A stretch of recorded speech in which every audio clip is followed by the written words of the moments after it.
আসসালামু আলাইকুম রহমতুল্লাহি বারাকাতুহু। সম্মানিত প্রিয় মুসলিম ভাই ও বোনেরা, আর ইসলামিক টিভির পক্ষ থেকে সকলকে জানাই আন্তরিক মোবারকবাদ। আশা করি সকলে ভালো আছেন। আমি আলহামদুলিল্লাহ আল্লাহর রহমতে ভালো আছি। আজকে আপনাদের মাঝে আলোচনা করব ছারপোকা গরম পানি দিয়ে মারা কি জায়েজ কিনা। চলুন আমরা জেনে নিই হাদিস থেকে। ক্ষতিকর যে কোনো পশু পাখি এবং পোকা মাকড় মেরে ফেলা ইসলামে জায়েজ। এমনকি হারাম শরীফের ভেতরেও ক্ষতিকর প্রাণী মারা যায়। আয়েশা রাদিয়াল্লাহু তাআলা আনহা থেকে বর্ণিত, নবীজি সাল্লাল্লাহু আলাইহি সাল্লাম বলেন, 5টি অনিষ্টকর প্রাণী আছে যা হারামের বাইরেও ভেতরে হত্যা করা জায়েজ। সাপ, বুকে বা পিঠে সাদা চিহ্নযুক্ত কাক, ইঁদুর, হিংস্র কুকুর এবং চিল। সুনান ইবনে মাজাহ। ফকিহরা বলেন, যেসব পশু পাখি বা পোকামাকড় হাদিসে উল্লেখিত প্রাণীগুলোর মতো ক্ষতিকর, সেসব প্রাণীর স্বভাবই হলো কষ্ট দেওয়া, এরকম সব প্রাণী মারার বৈধতা উল্লেখিত হাদিস থেকে বোঝা যায়। তাই ক্ষতিকর পোকামাকড় যেমন ছারপোকা, পিঁপড়া, তেলাপোকা, মশা, মাছি ইত্যাদি মেরে ফেলা জায়েজ। তবে এগুলোকে আগুনে পুড়িয়ে মারা সাধারণত নাজায়েজ। হাদিসে নবীজি সাল্লাল্লাহু আলাইহি সাল্লাম কোনো প্রাণীকে আগুনে পুড়িয়ে মারতে বা শাস্তি দিতে নিষেধ করেছেন। আব্দুল্লাহ ইবনে মাসউদ রাদিয়াল্লাহু তাআলা আনহু বলেন, কোনো এক সফরে আমরা আল্লাহর রাসূল সাল্লাল্লাহু আলাইহি সাল্লামের সঙ্গী ছিলাম। তিনি প্রকৃতির ডাকে সাড়া দেওয়ার জন্য যান। আমরা সেখানে একটা চড়াই পাখি দেখতে পাই, যার সাথে 2টি বাচ্চা ছিল।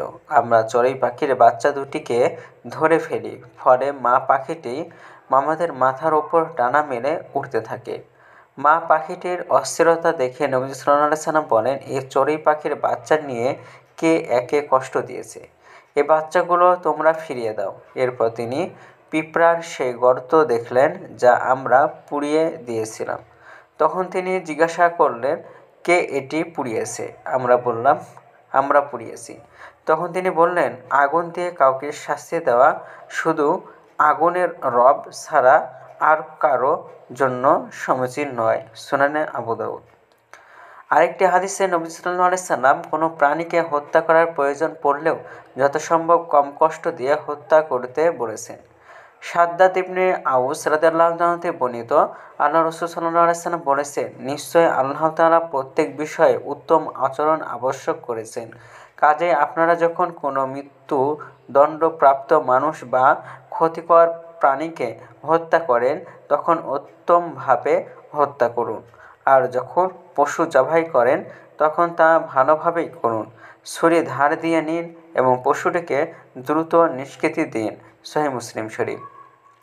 তাই যে কোনো ক্ষতিকর এবং কষ্টদায়ক পোকামাকড় মেরে ফেলতে হলে আগুন, গরম পানি ব্যবহার করা সমীচীন নয়। যদি অন্য কোনো উপায়ে সেগুলো থেকে নিষ্কৃতি পাওয়া সম্ভব, কিন্তু যদি অন্য কোনোভাবেই এগুলো মারা বা তাড়ানো সম্ভব না হয়, তাহলে প্রয়োজনে আগুন বা গরম পানি ব্যবহার করা জায়েজ। ছারপোকার অনিষ্ট থেকে বাঁচতে গরম পানি ব্যবহারই একমাত্র উপায় হলে গরম পানি ব্যবহার করা জায়েজ। তো ভিডিওটি ভালো লাগলে অবশ্যই চ্যানেলটি সাবস্ক্রাইব করে পাশে থাকবেন। ধন্যবাদ সকলকে। আসসালামু আলাইকুম রহমতুল্লাহি ওয়া বারাকাতুহু।